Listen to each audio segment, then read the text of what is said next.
সাবেক প্রধানমন্ত্রী শেখ হাসিনা সহ ৩ জনের মামলা যে ট্রাইব্যুনাল উক্ত মামলার রায় সর্বোচ্চ শাস্তি মৃত্যুদণ্ড। প্রিয় দর্শক, ইতিমধ্যে হাসিনার রায় প্রকাশ করেছে হাইকোর্ট এবং সর্বোচ্চ শাস্তি দিয়েছে মৃত্যুদণ্ড। হাসিনার মামলার রায় শুনে বিভিন্ন জায়গায় তাণ্ডব চালিয়ে দিয়েছে আওয়ামী লীগের নেতাকর্মীরা ও মাদারীপুরে বড় বড় গাছ কেটে মহাসড়ক অবরোধ করেছে।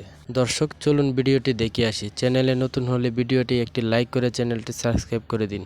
সাবেক প্রধানমন্ত্রী শেখ হাসিনা সহ ৩ জনের মামলা, যেটি জুলাই গণঅভ্যুত্থান চলাকালে সংঘটিত মানবতা বিরোধী অপরাধের অভিযোগ, সেই মামলার রায় আগামীকালকে ঘোষণা হওয়ার কথা আছে।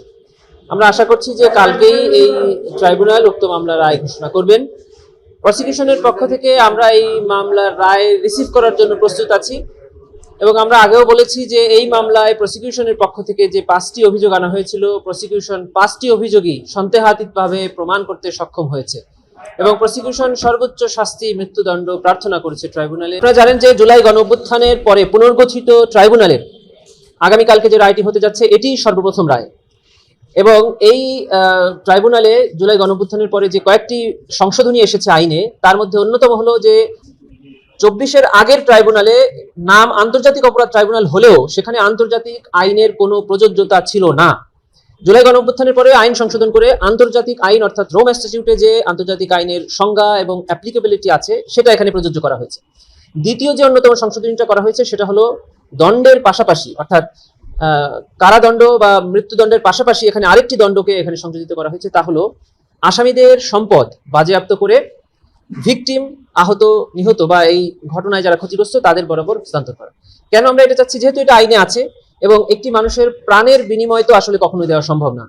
রাষ্ট্র মাঝে মধ্যে ওই প্রাণের বিনিময়ে তাদের পরিবারকে সচ্ছল করার জন্য যে ব্যক্তিটি দুনিয়া থেকে চলে গেলেন, সে পরিবারে যে কন্ট্রিবিউশনটা করতেন তার কিছুটা পূরণ করার জন্য এই সকল বিধান রেখে থাকেন। যেহেতু এই ট্রাইব্যুনালে ফাইন্যান্সিয়াল কম্পেনসেশনটা আছে, আমরা সেজন্য এটা চেয়েছি।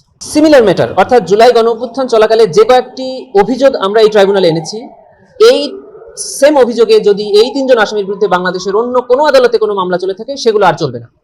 কারণ এটা আমাদের কনস্টিটিউশনাল রাইটস, প্রত্যেকটি নাগরিকের উপরে যে একই অভিযোগে কোনো ব্যক্তিকে দুবার শাস্তি বা দুবার বিচার করা যাবে। অর্থাৎ এর বাইরে যদি অন্য কোনো অভিযোগ থেকে থাকে তবে সেটি চলতে পারে, কিন্তু এখানে যে 5টি অভিযোগ এখানে ডিসপোজাল করা হচ্ছে, সেই 5টি অভিযোগে অন্য কোথাও কোনো মামলা করাও যাবে না, আর যদি মামলা থাকে সেটা আর চলবে না। খুবই ছোট করে বলছি, 5টা অভিযোগ হলো 14ই জুলাই 2024 সালে গণভবনে অনুষ্ঠিত একটা সংবাদ সম্মেলনে তৎকালীন প্রধানমন্ত্রী শেখ হাসিনা আন্দোলনরত ছাত্র জনতাকে রাজাকার বলে সম্বোধন করে। এটা একটি উস্কানিমূলক বক্তব্য। তারই প্রেক্ষিতে ওই 14 তারিখ রাতে তিনি তৎকালীন ঢাকা বিশ্ববিদ্যালয়ের ভিসি মাকসুদ কামাল সাহেবের সাথে ফোনে কথোপকথনে আন্দোলনকারী ছাত্রদের উপরে নির্যাতন এবং নিপীড়নের আদেশ এবং নির্দেশ এবং উস্কানি প্রদান করেন। তারই ফলশ্রুতিতে আবু সাইদ সহ 16 তারিখে 6 জন ছাত্র জনতা নিহত হন। এটি একটি অভিযোগ।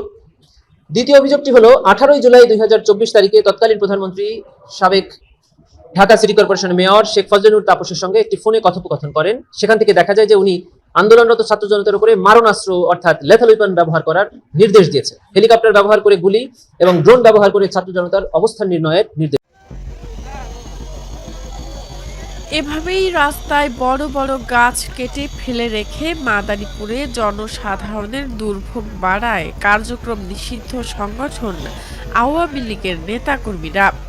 17 নভেম্বর শেখ হাসিনার বিরুদ্ধে মানবতা বিরোধী অপরাধের মামলার বিচারের রায়কে কেন্দ্র করে আওয়ামী লীগ ও সহযোগী অঙ্গ সংগঠনের নেতাকর্মীরা সড়কে টায়ার জ্বালিয়ে বিক্ষোভ করেন।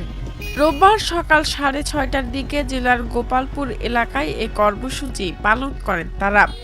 এতে প্রায় 4 ঘন্টা যান চলাচল বন্ধ ছিল।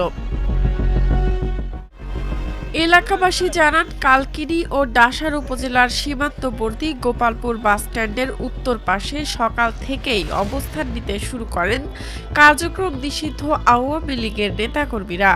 এ সময় গাছ কাটার মেশিন দিয়ে 10 থেকে 12টি বড় গাছ কেটে তারা মহাসড়কের বিভিন্ন জায়গায় ফেলে রেখে গাড়ি চলাচলে প্রতিবন্ধকতা তৈরি করেন। ফলে সড়কে যানবাহন চলাচল পুরোপুরি বন্ধ হয়ে যায়।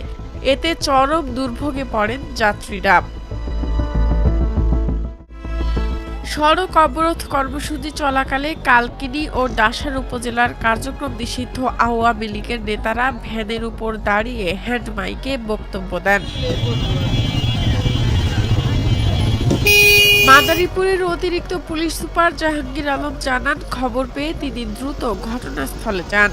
পরে পুলিশ, ফায়ার সার্ভিস সহ স্থানীয় লোকজনের সহযোগিতায় কাটা গাছগুলো সড়ক থেকে সরানো হয়। এ ঘটনায় পুলিশ এখনো কাউকে আটক করতে